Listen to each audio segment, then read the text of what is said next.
NetsBoy, so let's hear what he has to say. His name is NetsBoy, he thinks the world is all over when the Nets just can't play. What up, Net fans? NetsBoy here bringing you the latest in your Brooklyn Nets aren't a terrible team news. Wow, the Nets actually aren't bad right now. It is incredible. I am so ecstatic about everything right now. I mean, the Nets have won 7 games since the All-Star break, have won 7 of their last 15 games, and are really looking pretty good. Obviously, there's a lot of reasons why I believe this is happening, and I'm going to go over that, so on and so forth. But, it's just been very impressive seeing this team. And I think one of the best wins this Nets team had was the game against the Pistons with Brook Lopez's buzzer beater, his first of his career. I think that kind of showed, the maturity of this Nets team all of a sudden.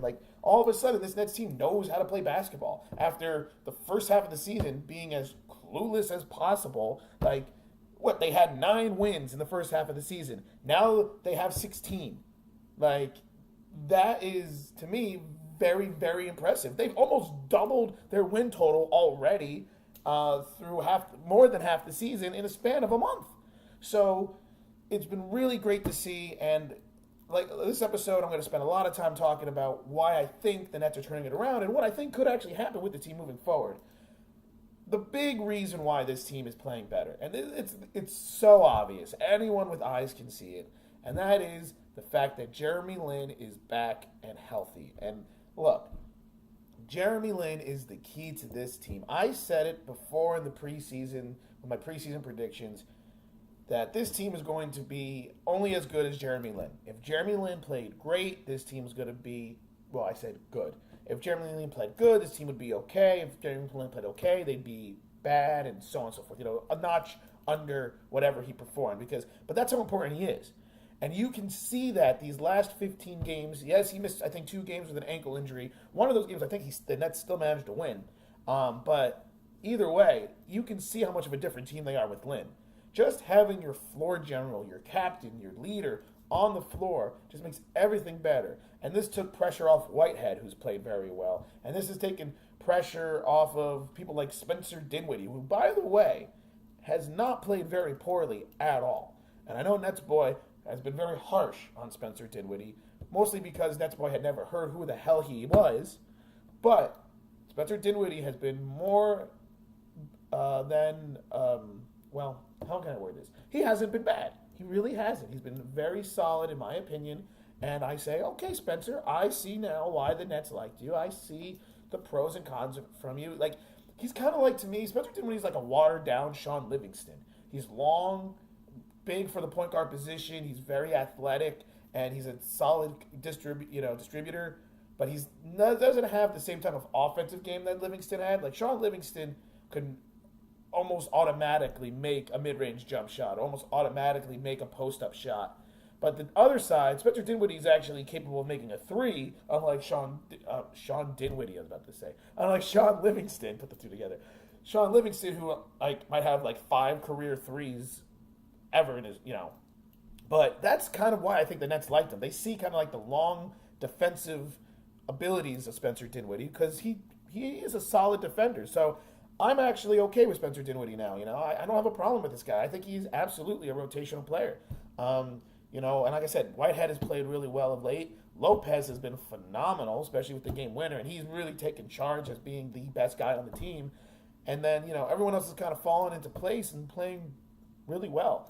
I'm going to be honest, and this is kind of interesting to say, but I don't know if it's a coincidence that the Nets have played this well without Sean Kilpatrick.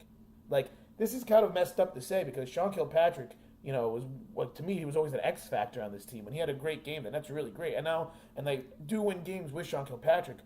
But I think that with Sean Kilpatrick, to me, sometimes becomes too offensive minded. And he starts shooting the ball too much and starts trying to create and becomes a little bit one dimensional and just tries to score, tries to score, tries to score. And sometimes when the shots aren't falling, you hurt your team more when that happens, you know. And I think has a little bit of a hero ball effect to him, you know. He starts trying to take over and starts trying to control the game and try to play hero ball, especially at the end of games. And I think that causes sometimes the Nets to struggle down the stretch. Now with Jeremy Lin back, Lin has been taking that role as the go-to guy down the stretch, and he has been much better, I feel, than Kilpatrick because of Lin's ability, I feel like, to get to the basket. And Lin is just crafty. He is just crafty when he tries to score. And Kilpatrick can be, but Kilpatrick is just too inconsistent. And the other thing is, Kilpatrick's mindset is, I'm going to score, I'm going to score, I'm going to score. Lin's mindset is, I'm going to take what the defense gives me. And if it involves me making a great pass to somebody to hit a shot, then I'm going to do that. Like one of the games, I don't remember which one it was, Lin passed the ball to Lopez for an open three, who he hit it and gave the Nets the lead, which, like, I forgot how much time was left in that game. That might have been the Pistons game, but I don't remember for say. But Lin made the right play. Kilpatrick, I think, is just score. And so I'm not saying that Sean Kilpatrick is him being out is the reason why the Nets are playing better because, I'm not saying Sean Kilpatrick is just a giant negative, but I think it's interesting the fact that with Sean Kilpatrick out, Karis LeVert has looked very solid, very good. And then these other guys, KJ McDaniels, who the hell was KJ McDaniels? He's looked very solid out of nowhere with his athleticism and his aggression.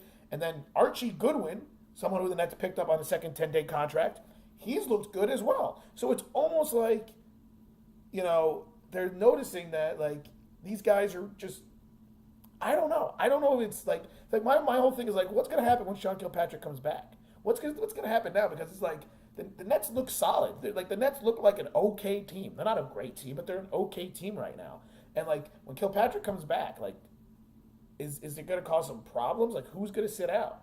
KJ McDaniels has looked very solid, and so is Archie Goodwin. So these guys aren't going to play, right? We're going to put Kilpatrick back in. But what if Kilpatrick starts playing hero ball again? Like, you see this is my concerns moving forward for the last, 10 games of the season. But, who knows? Everyone, though, has played pretty solid. And I like this rotation now that Kenny Atkinson is doing, starting Rondae Hollis-Jefferson at the 4, having Quincy Acey, who's also been very solid and pretty impressive, coming in with Booker as, the backup center, not really having a true backup center, but those guys are both solid enough, rebounding and defensively, that they can overcompensate for the fact that they are, not overcompensate, that's not the right word, but, make up for the fact that they're not the biggest players out there. So, it's this team is solid.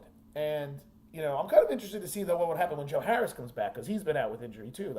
I think if Joe Harris came back and played the way he was playing in the first half of the season, this team would look really good. And even if Kilpatrick comes back and played the way, he did the first half of the season, it's interesting. So moving forward, I think that this Nets team has to continue to build on what they've done. They still have the worst record in the league. They're most likely going to end up with the worst record in the league. I don't see them magically jumping over anything. They would have to almost win out to pass teams like the Lakers or the Suns to not have the worst record. And I think there's 10 or 11 games left in the season.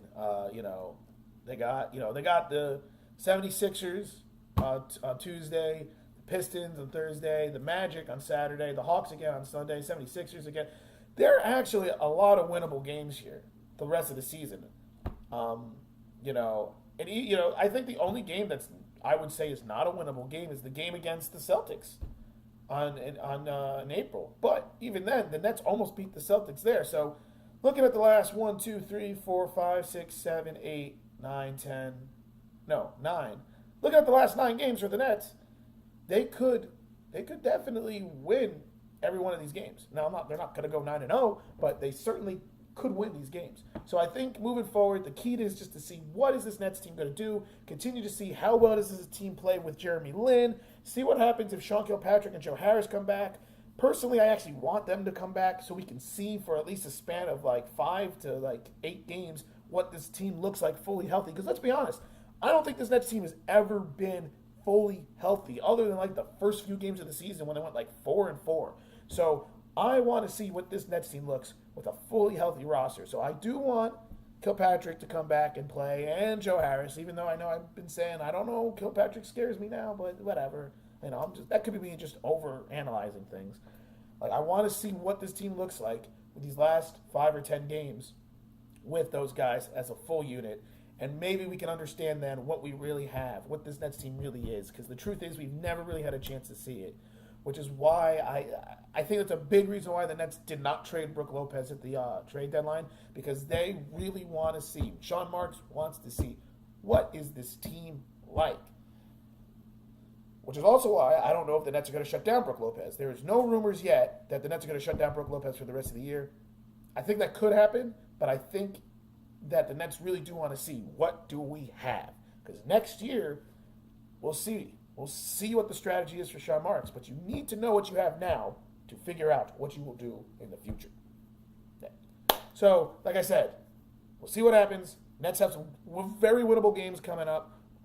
Look, I'll be ecstatic. If they can get to 20 wins, which means they go 4-5 these last 9 games, to me, it'll be awesome. If they can do 21 wins and, match what they did last year, that would be fantastic. If they can do better than 21, I would be so pleased.